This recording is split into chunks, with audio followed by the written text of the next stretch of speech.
Sada kada smo napravili strukturu našeg web mjesta, vrijeme je da primijenimo i neki stil nad stranice. Pa ću ja stvoriti neku testni HTML dokument i prebacit ću se odmah u njega i u njemu ću generirati onaj HTML sample.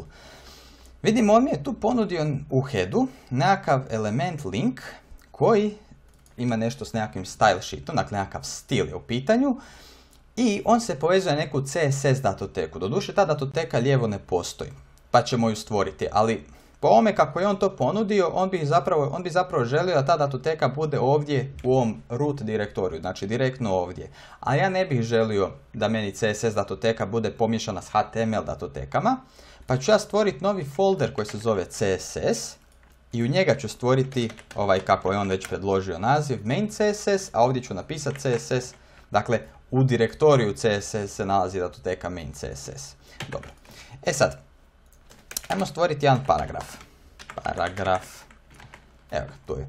Kada bismo željeli da tekst ovog paragrafa postane neke druge boje, možda najjednostavnija, ali svakako najlijenija metoda bi bila da dodamo ovom elementu paragrafa novi atribut koji se zove style i za vrijednost sad, ovaj atribut style, on svoje vrijednosti prima na sljedeći način. Dakle, ima razna svojstva, odnosno svojstvo, dvotočka, vrijednost. I tako, dakle, odvojimo to točkom zarezom i ovako možemo tom atributu style dodjeljivati vrijednosti koje on treba imati. Ova svojstva, odnosno property, mogu se pregledati ako stisnemo Ctrl Space, ima ih jako puno. I nažalost treba će ih dosta napamet naučiti. Što oni omogućavaju? Oni omogućavaju promjenu izgleda, dakle prezentacije ovog našeg sadržaja, u ovom slučaju tekstualnog sadržaja, paragrafa. Ono što možemo odmah za početak koristiti je color. Color je svojstvo koje mijenja boju teksta. Evo kao što vidimo, dobro, ovo baš i nije lijepo, je ovaki možda. Dakle, vidimo, taj paragraf je postao crven. Kada bismo stvorili još jedan paragraf, sad imamo dva crvena paragrafa. No, primjećuješ da ovdje imamo dosta ponavljanja. Dakle, sada ako bismo željeli imati ovoliko puno paragrafa, onda bismo imali problem, ipak želim da mi svi budu plavi, pa onda mogu ići blue, mogu napraviti naravno i recimo, ne znam, odaberem riječ red, pa Ctrl F2, blue, znači to je shortcut, ali to ne želimo tako raditi, to nema smisla. Mogli bismo sljedeće napraviti, ja ću sad sve ove izbrisati i napravit ću sljedeće. U ovom headu ću napraviti novi element koji se zove style i njemu ću reći ovako. Za sve paragrafe na ovoj stranici, znači sve elemente s oznakom P, HTML elementi s oznakom P, primijeni color blue. I vidimo to i dalje radi, evo mogu staviti color red. Znači ovo nam je reklo na sve ove tekstualne elemente tipa paragraf, promijeni, evo ako imam neki koji nije paragraf, recimo nisam paragraf, samo ću ga dići skroz gore da ga možemo vidjeti. Evo nisam paragraf. Recimo, mogli bismo također umjesto ovog slova P ovdje staviti zvjezdicu i to bi reklo na sav sadržaj naše stranice primijeni crvenu boju. Što je ovo? Evo, vratimo ovako to. Dakle, što je ovo tu? To je u biti CSS. CSS znači Cascading Style Sheets. On funkcionira tako da navedemo neki selektor, ovo gore, znači u ovom slučaju je selektor, svaki HTML element s oznakom P, znači paragraf, i onda u vitičastima navedemo svojstva i njihove vrijednosti, gdje je recimo ovdje svojstvo boja teksta i vrijednosti crvena. Ako bismo željeli recimo napraviti pozadinsku boju, nekom drugačijom, recimo blue, evo sada imamo dakle odvratan prikaz, pa možemo reći ovako recimo light blue, a ovo neka bude black. Dakle, evo, sada smo dobili dakle, to da svaki taj paragraf ima neku pozadinsku boju. Znači, također možeš vidjeti da ova pozadinska boja je puno veća od samog teksta. Ali tog ćemo malo kasnije doći zašto je to tako. Za sad nas to i ne zanima. Ono što nas zanima je li ovo ispravno? Odgovor nije. Znači, nećemo nikada ovako raditi. Znači, izbjegavat ćemo pisanje CSS-a u style oznake, već ćemo taj CSS smjestiti u, ja ću sad tu desno otvoriti, dakle CSS datoteku. Nemam formater, stisnuo sam Shift Alt F da formatiram CSS dokument, nemam formater pa ću instalirati neki formater. Evo ga. Dakle, sad mi je formatiran dokument.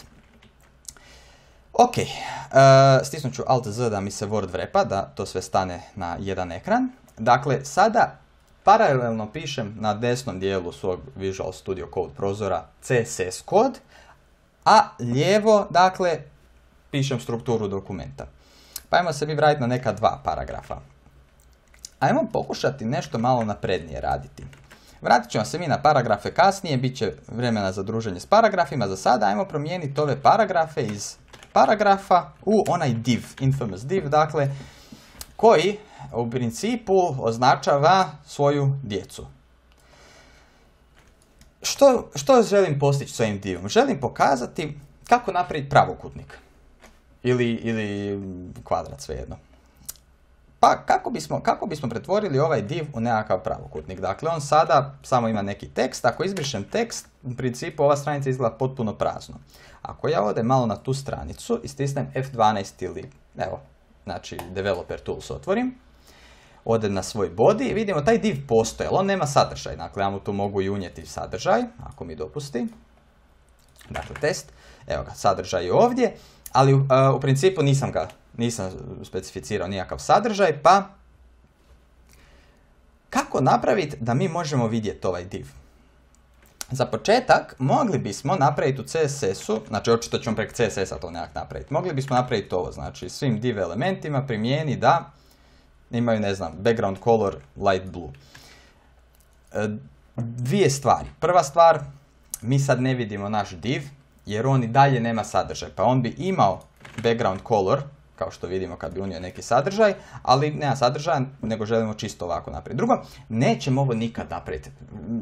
Jako ćemo rijetko koristiti ovakve selektore, baš HTML elemenata. To ćemo možda koristiti za body, za main, za HTML elemente koji se u biti samo jednom pojavljuju na stranici, ali za divove sigurno nikad nećemo koristiti nekakav takav globalni selektor, već postoje dva načina da selektiramo točno određeni element na stranici. To je da mu damo, dakle, atribut ID koji smo već i koristili. Ako se prisjetimo na prijava HTML-u, smo ovdje rekli, evo ga, dakle, input ID korime. Dakle, input nam je imao nekakav ID, tako da bi ovaj for funkcionirao.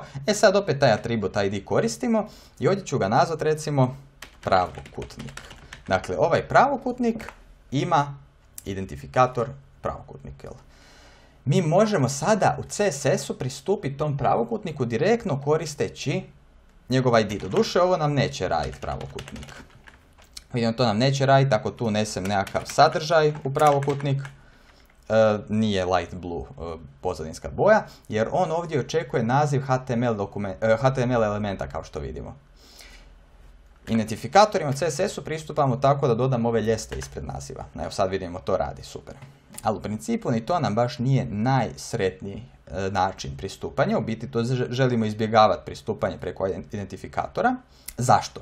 Ajmo to riješiti zašto. Znači, recimo da kažem ovdje svim divovima daj pozadinsku boju plavu i onda sam preko identifikatora pravokutniku rekao da mu boja bude svjetlo plava. Ili evo možemo zamijeniti vrijednosti. Vidimo da ovo selektor preko identifikatora ima veću snagu kao od selektora baš HTML elementa. Također, ako bih ovdje još dodatno dodao ono što sam rekao zapravo da nećemo koristiti, sada ovaj inline CSS u biti, znači CSS upisan kao vrijednost atributu HTML elementa style, je nadvladao i identifikator i div. Jer je sad crvena pozadinska boja. Zašto je to tako? Pa upravo zato što se CSS zove Cascading Style Sheets. Inače, ovaj prikaz kakav ja ovdje imam se omogućava preko ovog dugmića. Ja ću sad to ugasiti, to će vam kasnije trebati. Vidimo što se ovdje dogodilo. Znači, kada odaberem svoj pravokutnik, mogu ga odabrati najjednostavnije, tako da desni klik na njega provjeri. Ovdje mi je prikazan CSS. Sad na svakom browseru će to nekako drugačije biti, ali svakako će biti negdje prikazan CSS tog elementa. Vidimo, on prvo ima neki CSS s nekakvim propertijem display block. To ćemo kasnije vidjeti. Što znači? Onda ima ovaj što smo tu rekli, znači preko, dakle, HTML elementa, ali taj je prekrižen. Vidiš, prekrižen je, Ne znam, mislim da Firefox čak ima i ovaj obavijest zašto je prekrižen, ovdje ne vidim obavijest, ali mi znamo zašto je prekrižen, zato jer smo ga pobili sa ovim preko identifikatora pristupom. Ali i taj preko identifikatora je prekrižen jer ga je pobio direktno element.style, znači style atribut. I zato se zove cascading style sheets, dakle kaskadirajući su, dakle prenosi se kao neki slap, jel, dakle ta CSS obilježja po snazi, dakle nadjačavaju se međusobno. Dobro. Upravo to nadjačavanje nam nikako nije dobro. Zašto nam nikako nije dobro nadjačavanje? Pa zato jer onda nikada ne znamo, neko ko će ići gledati ovaj kod će prvo pročitati, aha, svi divovi su svjetlo plavi, imaju pozadinu, onda pravokutnik ima plavu pozadinu, pa zašto nije? I onda će morati ići gledati u HTML atribut style, aha, a mi to želimo izbjeći, zato je i napravljena cijela ova šema sa CSS dokumentima, upravo zato da bismo odvojili prezentaciju sadržaja od strukture sadržaja, pa onda na nikog živog smisla da idemo gledati prezentaciju u strukturi. Zato zaboravimo style, a bome zaboravimo i ovaj ID, a bome zaboravimo i ovako, dakle preko, nećemo zaboraviti ovo preko baš dodavanje nekakvih obilježja HTML elementima, ali svakako nam to za sad ne treba. Samo da saveam tako. Znači, kako ćemo biti mi stilove, kao ispravan način kako staviti stilove na neke elemente, preko atributa class. Dakle, class nazvat ćemo ovo recimo pravokutnik, mogu ga nazvati ovako da imaju dvije riječi, ima razlog zašto želim dvije riječi, glavni pravokutnik. Dakle, kad imenujemo klase, aj prije imenovanja klasa samo da pokažem da ovo i dalje ne radi. Znači, sad je pitanje zašto to ne radi, zato jer kada pristupamo, kada koristimo selektor preko klase u CSS-u, onda ide točka, a ne ljestva. Okay. Znači, nisam saveo, dobro je. Evo mogu staviti color white. Eto, dobro, znači imenovanje klasa ćemo raditi na sljedeći način. Dakle, kada nam je nešto komponenta na stranici, dakle nešto što je kao, ajmo reći, zasebno, u ovom slučaju ovaj pravokutnik je zaseban, ništa drugo ne utječe. Istina je da ništa drugo ni nema na stranici, ali svakako ništa drugo ne utječe na njega, on je zasebna komponenta. Onda ćemo napisati naziv tako da eventualne razmake odvojimo crticama.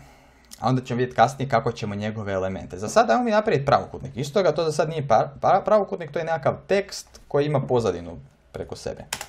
Pa ću izbrisati sadržaj, opet je nestao. A ovdje, zašto je nestao? Ajmo pogledati. Vidimo, kaže, dakle ima ovdje, ovako znači, ovo će nam biti dosta bitnije kasnije, gdje mi se to nalazi, evo tu je. Dakle, ovo će nam biti dosta bitnije kasnije, ovaj mali pravokutnić, evo samo da ga stavim ovdje. Dakle, da vidim da li mogu ovako raditi. Ovaj unutra, što nam se nalazi, je dakle sam sadržaj. On ovdje kaže, imam 34 puta 0 piksela. Onda ovo malo iznad gore je podloga tog sadržaja, ovo još iznad gore je granica tog sadržaja i ono skroz gore je, dakle, margina, odnosno udaljenost od ostalih elemenata na stranici. Nas trenutno muči ovo najunutrašnje dolje, a to je dakle, sam sadržaj koji je velik, vidimo, 122 piksela puta 0. 0 zato jer nema sadržaja, pa nema visine. Pa ajmo mi odmah to promijeniti, možemo reći recimo height 30 piksela i vidimo sada smo rekli, dakle dodali smo visinu, znači širina se nekako automatski računa i vidjet ćemo kako, a visinu smo rekli ručno, neka uvijek bude 30 piksela, makar ne bilo sadržaja. Dobro. Dakle, evo sad smo dobili napokon nekakav pravokutnik. Ajmo pokušati i širinu ograničiti, znači da mu širina više nije kolika. Ajmo pogledati kolika, ako držim na njemu, on je sam za sebe, ali ako stavim miš na ovaj body, vidimo njegov ovaj margin iznosi 8 piksela i kao što vidimo taj margin od 8 piksela okružuje naš div, jer je naš div dijete bodija, odnosno body je roditelj djetetu. Ako body ima postavljen margin, onda dijete je stisnuto unutar tog margina. Tako da ovaj naš div misli da on ide preko cijele stranice, a u principu ne zna da je, odnosno misli da ide u širini preko cijele stranice, jer je njegova širina 100%.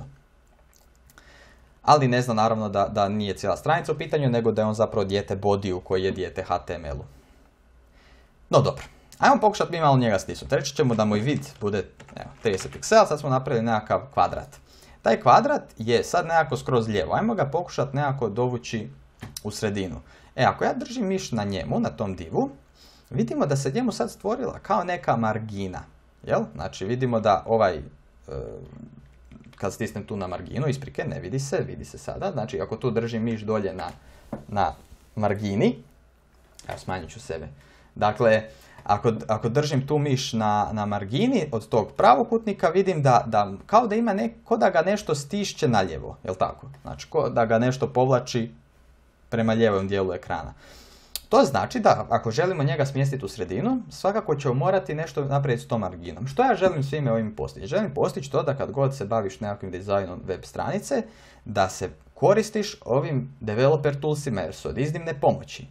Dakle, razmišljaj na taj način koji upravo ja sad govorim. Znači, odaberem element koji mi nije kako želim da bude u sredini, nije na sredini, lijevo je. Odaberem ga, gledam što mu ne valja, idem tu mišem. Aha, margin, dakle, vuče ga u lijevo, pa ajmo nešto napraviti s marginom. Sad, duše, tu bi išao vjerojatno nekakav Google search, ali mi sad već, sad ćemo naučiti da, u biti, ako napišemo auto, da to znači rasporedi automatski margine. I sad vidimo, recimo, margina iznosi 21 piksel. Da sam ovdje napisao, 16 piksela, evo vidimo sad bi iznosila 16 i opet nije na sredini, opet ga gura u lijevo, jel tako? Znači kao svuda je 16, ali ipak se drži lijevo. Ali ako ja njemu kažem auto, to znači rasporedi sve margine podjednako. Doduše gore i dolje nema margina, body ima, naš pravokutnik nema, no to nas za sad ne treba brinuti, to će nam biti jasnije kasnije. Dakle, ono što nam je sad bitno je recimo da s ovim margin auto možemo uvijek postići da postavimo taj element na sredinu. A recimo, ajde ovaj body, ajmo njega malo povećati. Dakle, ovaj body se očito prilagođava svom sadržaju. Pa ajmo mi ovdje reći, dakle, preko onog HTML selektora, da bodyjev height bude 200 piksela. Evo sada je body, dakle, 200 piksela, no ovaj naš pravokutnik i dalje nije u sredini tog bodyja. Pa ajmo vidjeti kako bismo to mogli postići. Recimo ovdje bismo mogli dodati 32 piksela i to bi nam cijeli naš div, vidimo, stavilo bi mu gore i dolje marginu 32 piksela, lijevo i desno bi još uvijek ostale auto. U principu kada tako recimo za margin i padding, ali padding ćemo vidjeti kasnije, dakle stavimo dve nekakve vrijednosti, onda to biti znači gore dolje, lijevo desno. Tri vrijednosti znače gore dolje, lijevo desno, ne, gore dolje i lijevo možda, ili tako nekako. Ali nisam točno siguran, ali dobro, tri rijetko koristimo. Uglavnom, četiri vrijednosti znači tipa ovo, 16 piksela i 10 piksela, znači gore, desno, dolje, evo vidimo, gore, desno, dolje, lijevo, 32, auto, 16, 10. Dobro, uglavnom, tako možemo postavljati, svako, recimo, ostavimo sada pri ovome, možemo postavljati te vrijednosti. Ajmo recimo dodati ovako. Ajmo sada krenuti ovdje lagano na ovaj padding tu. Dakle, evo da ga tu stavim, znači ovdje.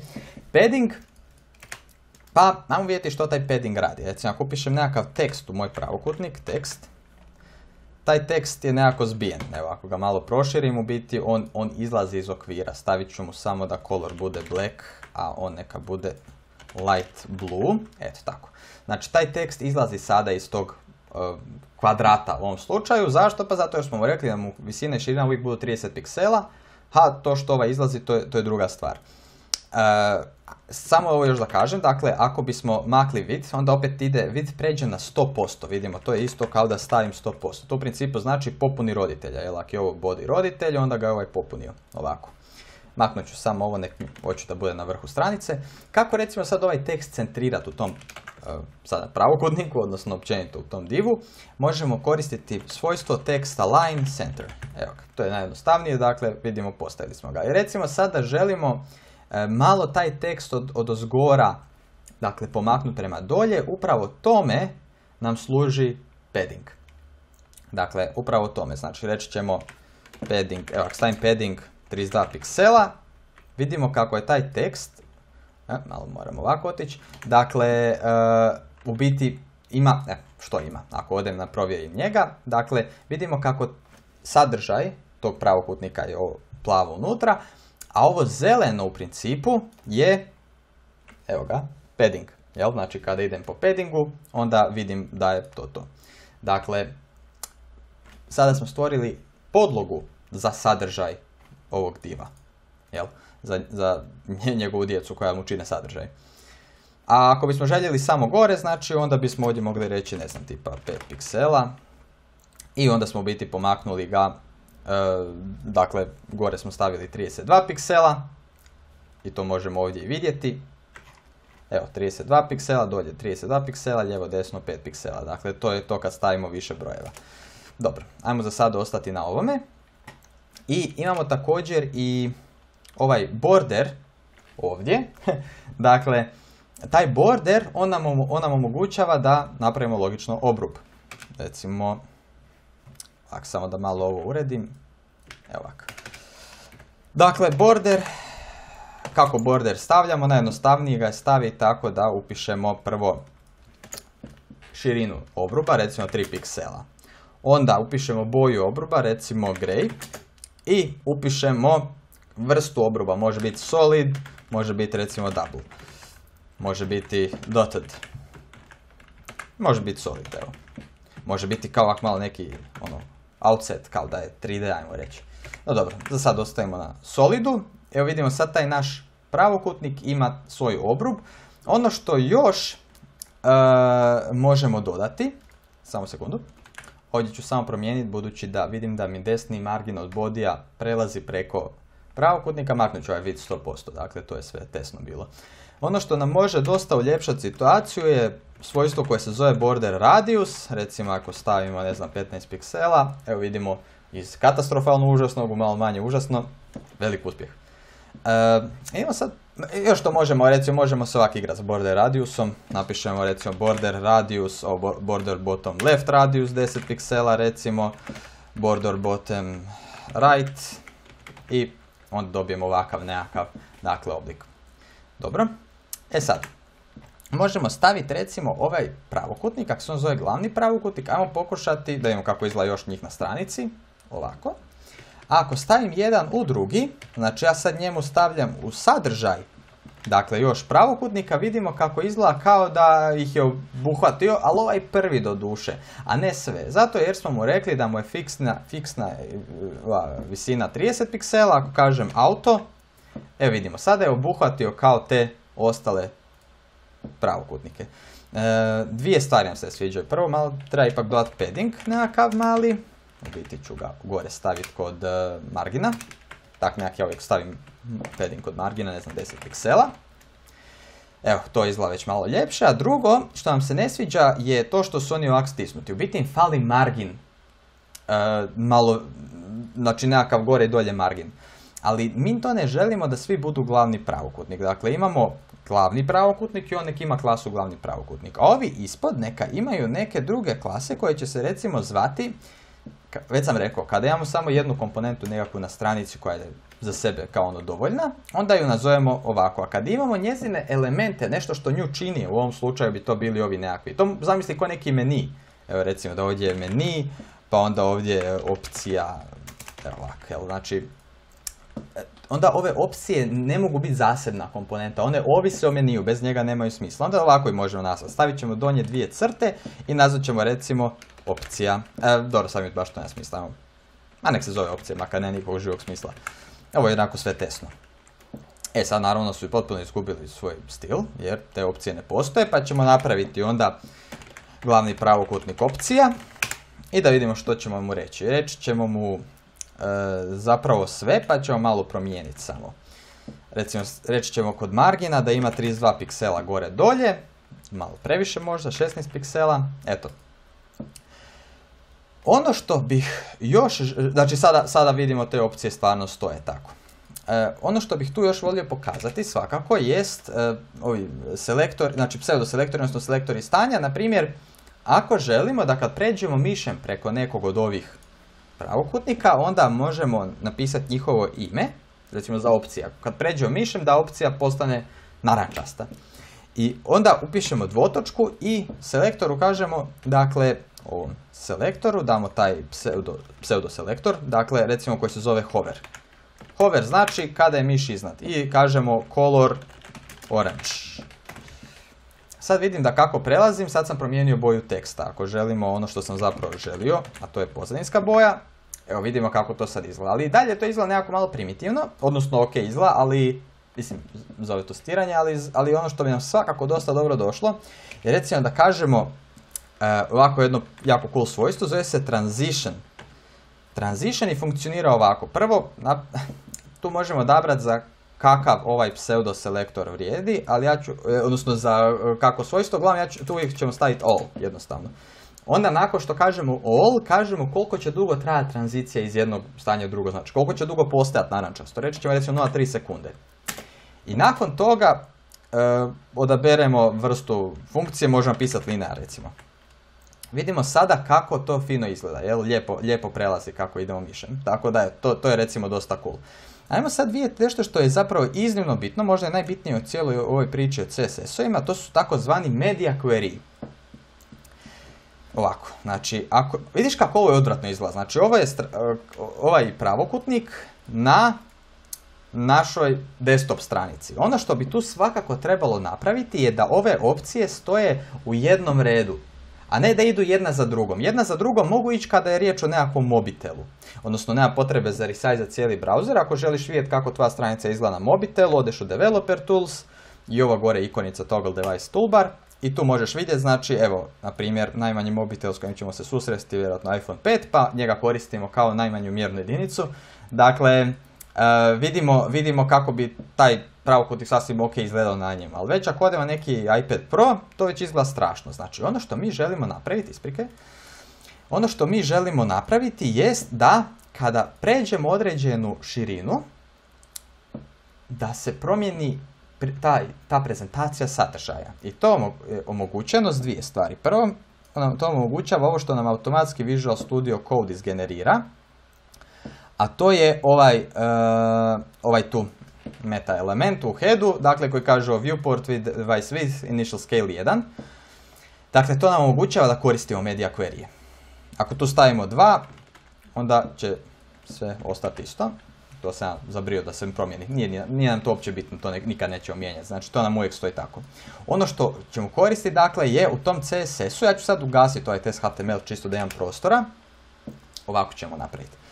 Napisat ćemo da ovaj gornji pravokutnik, ovo je opcija, ovaj glavni pravokutnik nam je ovdje, reći ćemo da on, kako pišemo media query, znači ima sintaksa, upišemo ovaj e-znak, evo, tu mi je već ponuđeno, ali ja ću pisati baš media, pa onda postoji razno, možemo reći print, print, nije mi ponudio IntelliSense, ali koliko znam ima print, ima reader onaj možda, nisam siguran kako se zove, uglavnom možeš promijeniti te media query, to si nađe na internetu ako želiš kako će stranica izgledati kada se printa, kada ju sluša, dakle, osoba koja preko čitača ekrana gleda stranicu i tako. Ono što ćemo mi zapravo koristiti je screen, znači ako se koristi ekran i postoji sad jako puno tih medija mogućnosti, ali ono što nas ovdje zanima jest u biti, postoje dve mogućnosti kako. Možemo sad gledati, recimo, ako je najveća širina ove stranice, koliko? Pa vidjeti kada ovo prestane dobro izgledati. Otiću na ovaj Toggle Device Toolbar, Responsive, evo recimo da ovo mi je nekako zadnje, što mi, naučio sam Firefox, tamo lijepo mogu zoomirati sa CTRL-om. Evo recimo da je, koliko evo, recimo da je ovih 576 piksela, da je maksimalna širina dokle god nam ovaj meni izgleda dobro. Pa ćemo reći, ako je maksimalna širina 576, onda u principu neka ovo bude naš glavni pravokutnik. Ovaj pristup bi da u biti uključivao, kako sam ga sad napisao, malo neispravno, isprikojite reći piksel. Znači ovo kako sam ga sad napisao, malo neispravno, bi u principu ovaj pristup bi govorio da prvo programiramo za ekrane koji su veći od 576 piksela i onda tek unutar ovog media query-a određujemo poseban izgled za ove manje. A u principu mi ćemo željeti raditi na drugačiji način naše stranice sa mobile first approachom, odnosno pristupom gdje nam je mobitel prvo za što programiramo. Ako je mobitel prvo za što programiramo, to smo zapravo ovdje i uspjeli. Ovaj trenutno meni izgleda dobro na mobitelima, loše izgleda na tabletima i računalima. Pa ćemo onda reći ovdje, ako je najmanja širina 576 piksela, znači ovo tu napisano vrijedi ako je maksimalna širina, najveća širina dozvoljena 576 piksela. Evo tu na 416 piksela, to je tako. Ali ako ja kažem za minimalnu širinu 576 piksela, evo ne znam, promijenimo boju plavu, sada ćemo vidjeti da kako budem širio ovo, vidimo postala je tamno plava boja. Znači na tabletu će biti tamno plavo, to nema nikakvog živog smisla naravno. Samo sam to pokazao da prikažem kako to funkcionira. Ono što ćemo mi tu napraviti, željet ćemo te opcije postaviti u jedan redak. Kako to napraviti da bismo to znali, da razumjeli uopće? Ajmo se mi vratiti natrag na naš test HTML i malo još razgledati naše HTML elemente, odnosno dva. Paragraf koji već poznajemo. Napišem dva paragrafa, recimo paragraf 1 i paragraf 2. To su nekakve dva teksta, jedan za drugim. Sad kada bih to kopirao, ali umjesto da koristim paragrafe, koristim element koji se zove span, sada su ta dva paragrafa jedan za drugim. Recimo, morao bih tu dodati onaj break, ali to upravo sad sam objasnio, to sam prošlo filmiću bio rekao da je loše rješenje, upravo zato jer takve stvari ćemo rješavati preko CSS-a, umjesto dodavanjem tih nekakvih break elemenata. Što se ovdje dogodilo? Zašto sad, recimo, paragraf ide jedan za drugim, a ovi ne? Ajmo onda pogledati malo, ako idem provjeriti te elemente. Dobro, 100% recimo. Ako provjerim, recimo, ovaj paragraf, vidim, to je paragraf element, evo malo ću ga i povećati. Znači gledamo ovo tu. Gore piše, znači znači to je automatski postavljeno. Paragraf element kao HTML element ima ovakav stil. Ima nekako svojstvo display postavljeno na blok. To je jedno što nas sad zanima. Ako odem na ove spanove, on u biti nema nikakav stil. Ovaj display blok označava da nakon što ispišeš paragraf, kao u browseru to kaže, odmah pređe u novi red. Kada bih ja to promijenio, ovdje mi ne da to promijeniti, pa ću ovako direktno promijeniti. Znači ovo je testno. Ovo što ovdje upisujem naravno ne ide u stranicu, da ide u kod, nego ovo je samo da testiramo. Ako umjesto, znači sada ću, ono kako smo pričali o kaskadnim svojstvima, znači da svojstva pobijaju svojstva, budući da sada direktno upisujem onaj style atribut ovdje, unutar browsera, ako pišem, sad ćemo vidjeti. Znači pobit ću svakako ovaj tu selektor preko elementa. Znači ću display inline. I za ovaj drugi ću isto reći display inline. Vidimo da sada ti paragrafi, u biti kada sam im rekao da imaju, kao da pobijem onaj display blok sa display inlineom, više nemaju novi red. Zašto? Znači display inline govori nemoj stvoriti novi red nakon elementa, dok display blok kaže stvori novi red nakon elementa. Dobro. E sad, kad na to razumijemo, onda možemo početi razumjeti i zašto ove opcije idu jedna za drugom. Kada bih u main CSS-u rekao da taj glavni pravokutnik za opciju ima display inline, vidimo kako je sada, oni stvarno idu inline, jedan za drugim. Jel? Ovo nam se baš i ne sviđa, zato što ima više razloga zašto nam se ne sviđa, ali ajde, svakako nam se sviđa jer je i meni u istoj razini s njima. Pa ajmo prvo to riješiti, recimo. Otiću ovdje i meni će mi biti kao zasebno, kao tekst tog diva, a ova dva ću biti staviti u nekakav wrapper, nekakav omotač. Jel? Budući da mi se nikako ne sviđa riječ omotač, ja ću to nazvat na engleskom wrapper. Vidimo, dobro, sada nam je meni malo otišao ispod, možemo odmah to ići i ispraviti, da vidimo što nam se dogodilo. Dakle, meni nam je ovdje, a ovaj wrapper, malo ćemo staviti marginu. Dakle, svakako wrapper bi trebao imati nekakvu marginu. Možda ako ovo napravim da mi bude paragraf, će mi malo pomoći unaprijed, hoće. Dobro, eto, riješili smo to i bez margine. Dakle, sada imamo meni i te dvije opcije na desktopu, a na mobitelu pređu jedan za drugim, doduše to opet sada ne izgleda dobro. A isprike, ne pređu, nego sam sada ih pobio, nisam napravio ovaj selektor kako spada. Ono što sam ja tu napravio je samo rekao opcijama da uvijek imaju display inline. Ali naravno to nam nije dobar način.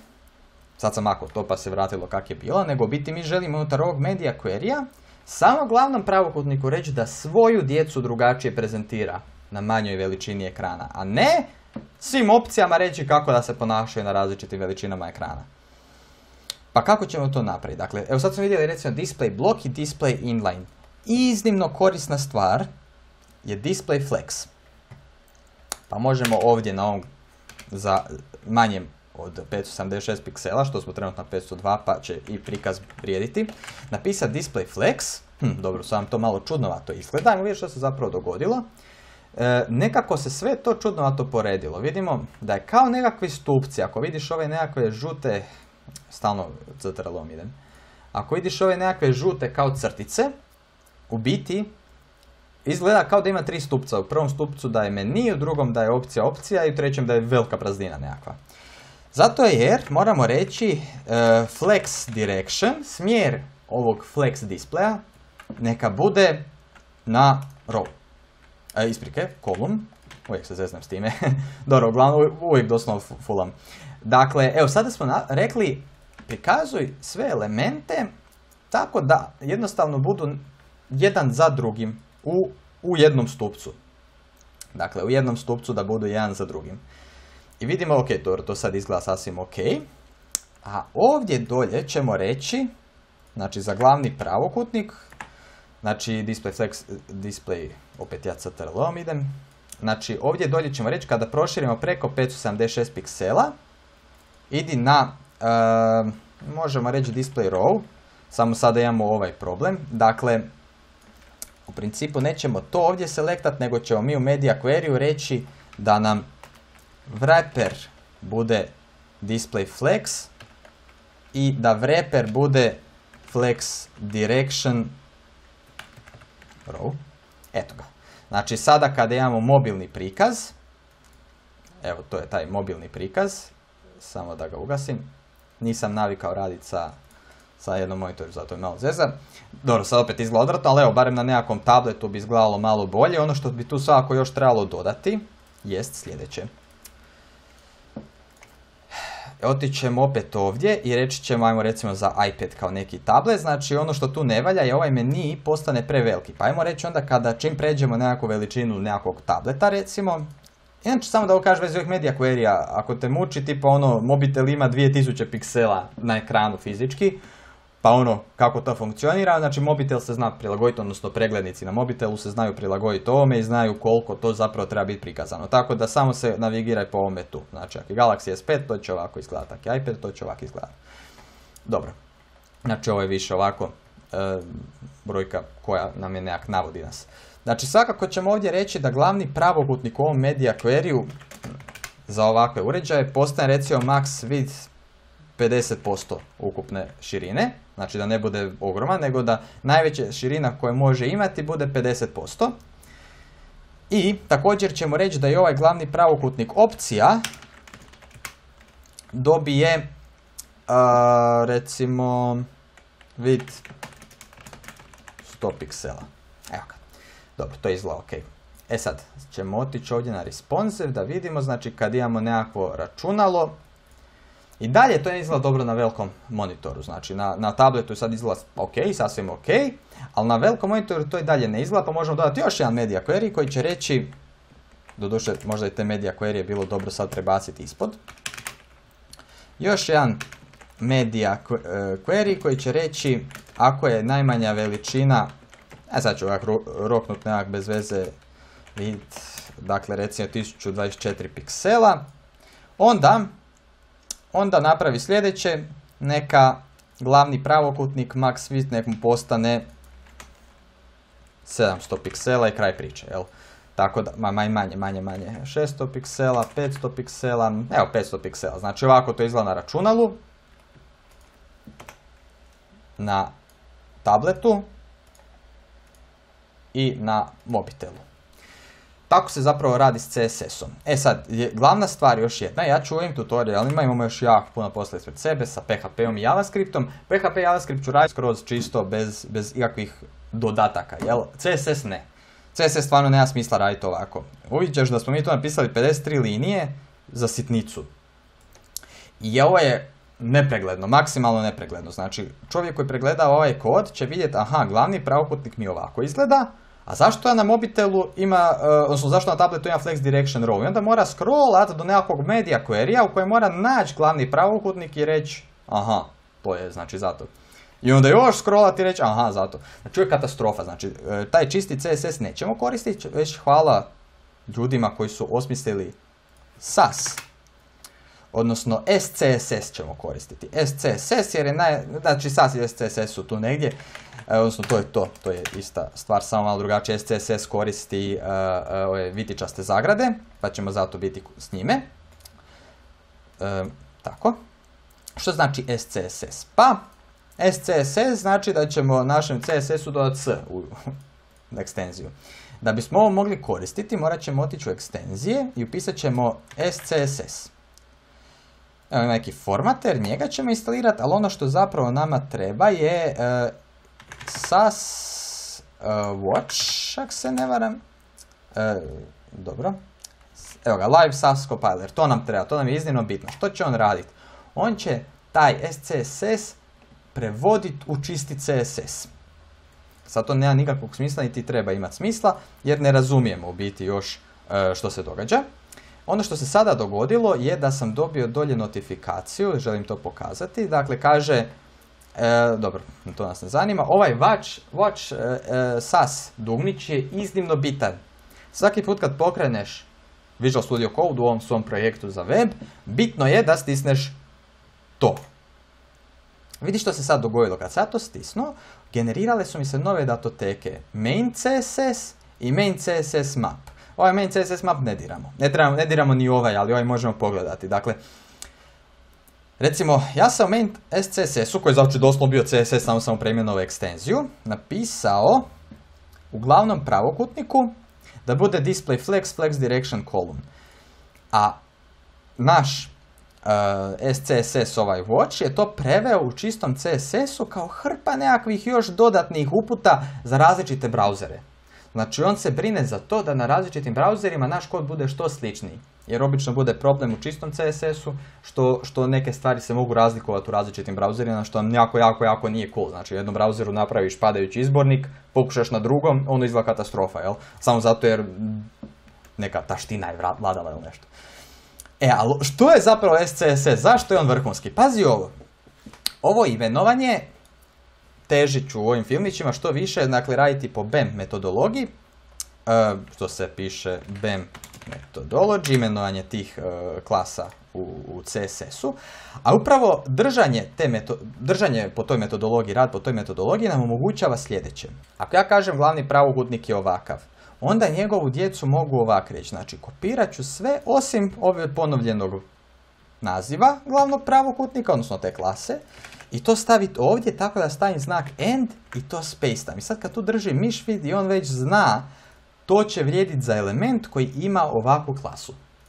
I sada ja sve ove male, dakle te baš elemente od ovog bloka glavni pravokutnik stavljam unutar njegovog CSS-a. Pa što onda imamo? Opcija hover.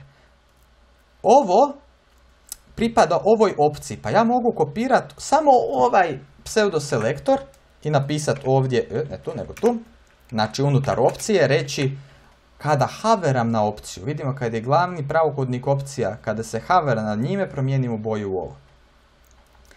A ovi media query će nam biti pravo olakšanje, prava poslastica, jer će nam omogućiti da ih stavljamo direktno unutar tih elemenata. Recimo glavni pravokutnik je ovo, znači ovo nam je glavni pravokutnik. Ja ću sad tu reći, a media query za njega, znači tako ćemo jasno reći ovaj glavni pravokutnik ima svoje media query vlastite i njegovo konkretno znači da ako je ovaj screen ovakav, onda to napravi, ako je ovo, onda ovo. Jel? Aha, treba mi formater za SCSS. Evo ga, dobro, da formatiram taj tekst. Dobro, sada smo riješili recimo što se tiče ovog media query-a, ovo i ovog cijelog. Znači, glavni pravokutnik wrapper ćemo sada izvaditi kao samo wrapper i reći ćemo ovdje. Znači, wrapper, ali ovo nam nije uvijek, nego samo kada imamo media query ovaj. znači mogu reći ovo. Znači, element koji ima klasu glavni pravokutnik wrapper, kada je ekran veći od 576 piksela u širini, postaje display flex odnosno to se zove flexbox, dakle postaje flexbox sa flex directionom row. Dobro, i ovaj pravokutnik opcija, sad ju kopiram, stavljam u opciju, ali naravno brišem ovo. I sad će mi ovo jasno značiti, dakle, ova opcija, znači glavni pravokutnik opcija, kada je ekran minimalni ovoliki, to je to. E sad, kad ja odem u main CSS, vidim tu se sad nakupilo 71 neka linija, a ja sam ovdje u biti na 47 linija. Evo, otkrio sam problem zašto mi je automatski brisao linije na sevanju, zato što sam imao nekakvu ekstenziju s 2 zvjezdice, jel tako, da sam to slučajno instalirao u prošlom filmiću, pa se to nađu u ekstenzijama instaliranim izbriši. Ono što je nama sada tu bitno je u principu da ovo tu radi, dakle da vidimo da je svako taj SCSS radi kako i treba i to je fantastično. I još samo jednu stvar bih volio pokazati. Cijeli ovaj glavni pravokutnik u biti, ako prekopiram, ne znam, evo više puta. Sad mi to ne izgleda nikako, znači, pogotovo ne na ovom nekom mobitelu, još i izgleda nekako, makar bi tu trebalo dodati margine i tako dalje, ali eto, slobodno se zabavi s time, ali ovo je sad glavni ekran na desktopu i meni u biti to nikako ne izgleda jer na desktopu imam jako puno praznog prostora. Pa ajmo da još samo na kraj naučiti kako napraviti recimo 3 stupca na desktopu, a samo 1 stupac na mobitelu. Dakle, ajmo zapravo prvo vidjeti u čemu se nalaze ti pravokutnici. Ugasit ću ovaj za device-ove. Dakle, ti pravokutnici se u biti nalaze u bodiju i onda dalje idu, mislim, ne želimo body baš dirati, aj napravit ću ja jedan veliki, možemo napraviti jedan element koji zapravo svako dobro dođe unutar maina, to je section. I možemo ga staviti, dakle, ovdje. Ima neki shortcut da obuhvatimo HTML-ovim tagovima cijeli sadržaj, ali ne znam točno koji je. Pa ovako radim i nazvat ćemo recimo class sekcija pravokutnici. Evo ga. Dakle, i onda ću u main CSS-u napraviti, SCSS-u napraviti, ovo ću maknuti, nego ću reći sekcija pravokutnici. Dobro. Evo ga. Dakle, sekcija pravokutnici, što? Znači, do sada smo vidjeli display flex, sada ćemo vidjeti kako funkcionira display grid. Dakle, to je CSS grid, takozvani. Vrlo jednostavno, znači, ako kaže grid template columns, dakle, koliko stupaca. I kaže mu, sad tu možemo stavljati piksele, ali evo možda najjednostavnije da krenemo ovako jednostavno, to se onda istražuju u slobodno vrijeme. One fraction. Ovdje, s desne strane, stvarno vidimo da mi je napravio, što znači ovo 1fr? One fraction, što znači podijeli cijeli sekciju, ovu koju smo dali klasu sekcija pravokutnici, na 2 stupca. I onda pravilno po tim stupcima raspoređuju. Mislim da ako stavim gap 10 piksela, evo dobit ćemo i nekakav. Ne koristim toliko često od CSS grid, display flex uglavnom uvijek koristim. Ali evo, ovo nam recimo dobro dođe kad nam grid dobro može doći. Pa recimo za neku formu, jel? Dakle, kada smo na tabletu ili desktopu, da nekakvu formu sa inputima ubacimo u... Evo, mogu se i vratiti natrag. Dakle, nekakvu formu stavimo da bude na velikim ekranima grid, a na malim ekranima display flex, tako da bude lijepo posloženo. Recimo, ako želimo 3 stupca, onda možemo ovo napraviti. Sad, ako želimo 13 stupaca, samo da vidimo da ovo stvarno su 3 stupca tu, jel?